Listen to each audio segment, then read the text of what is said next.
Hello everyone, it's Chad from Colorado Giants. Today is Tuesday, June 16th. Time for your update. Stick around.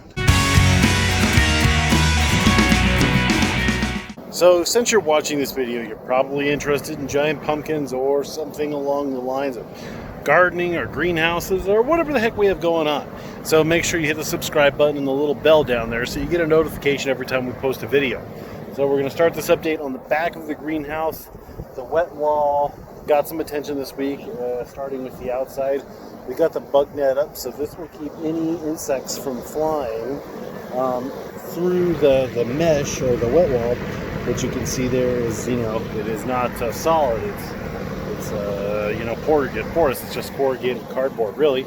So the outside is covered. There was a little bit of gap right there, but I'll just have to live with that because this was a recycled piece of screen. And I don't want to order another one, so that's just going to have to do. But we got a lot to cover today, so let's get inside the greenhouse as I walk into the sun, and we'll talk about everything inside. So back inside, much nicer in here. And as you can see, there's a lot that I've gotten accomplished this week. So we'll start back here again with the wet wall. I'll turn off these fans since it's fixing to be 8 o'clock at night. So the wet wall, you'll remember in videos past, this developed a really bad sag. It was probably 1.5 inch, 2 inch sag in a lot of spots. So I built this here frame to sturdy this up, and it's worked very well. There we go. Turn that off. And yeah, so I built the frame, and then I had to jack up the braces, the original braces, with a shovel and mash some 2x4s and shims in there, and that has really stopped the significant leaks. There's still a little bit of a leak, but a leak that I can live with, and I really can't get at it and fix it until after this season is all said and done. So I'm pretty darn happy with that. That's good enough, and that will definitely last me the season, knock on wood. So the wet wall is done.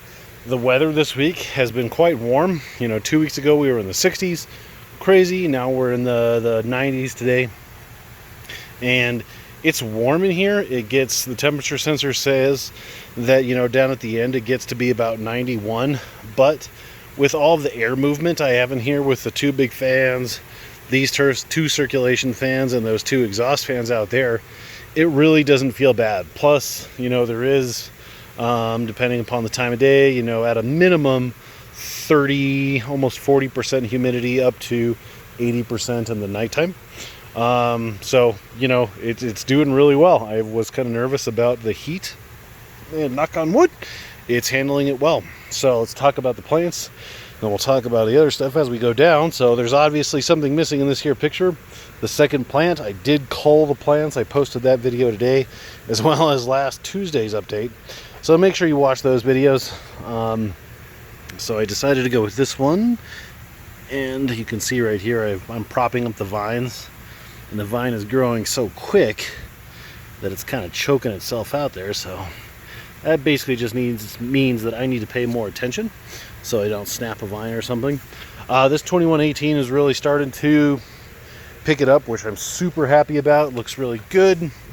We moved down here. I got my parts today, so I have half of the irrigation system done. This zone and that zone is all done. It's looking great. Those valves are what I was missing when I was doing this installation and installing this valve right here. I accidentally poked a hole through the other side, and then I watered it, so that sprung a leak. I took that hole out. Looking good now. Going over here, so these are the 1911s. This 1911 is looking really good. Taking off. You can see I've been burying the vines, or the middle vine I've buried on all of them. So I'm trying to stay ahead of that this year. Oh, there's a pumpkin. Pumpkin right there. Obviously not going to keep that one, ideally. I want my pumpkins. I might try some different strategies this year. Just depends on how the timing lines out. Like I would love the pumpkin to be about 2/3 of the way down, so in this area here, but it just depends how fast the plant grows and the date. My hard cutoff is like the second week of July. So at that point, if the pumpkin is not there where I want it to be and it's here, it's good enough.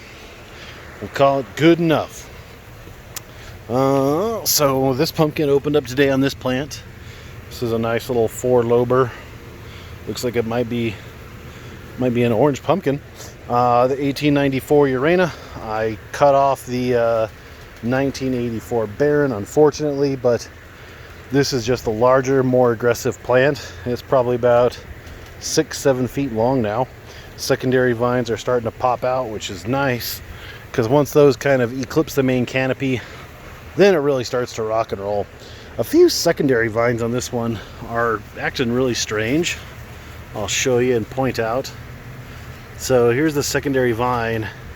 There's like a flower, like a flower fused with this vine, and it's curling around, and you can see it better right here. So that's kind of strange. That's normal. And the other ones are normal. So I don't know what those, there was 3 of them. And one I accidentally broke off, or is there 4? Yeah, there's 3 of them. So I don't know what that's all about.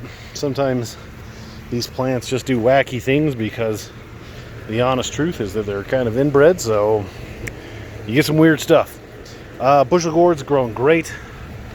This vine pretty much will probably touch down tomorrow. And this one has a rear runner vine as well.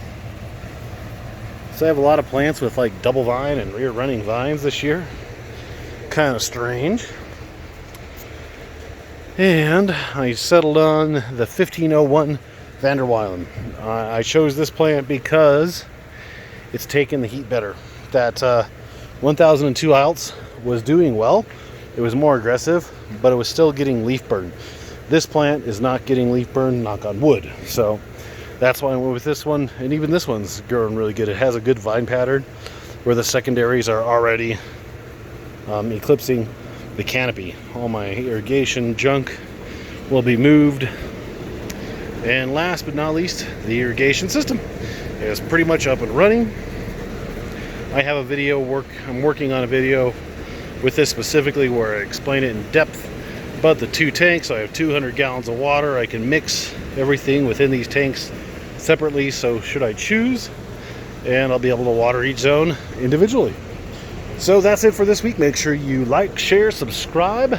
Get out there, grow yourself a giant pumpkin. See ya.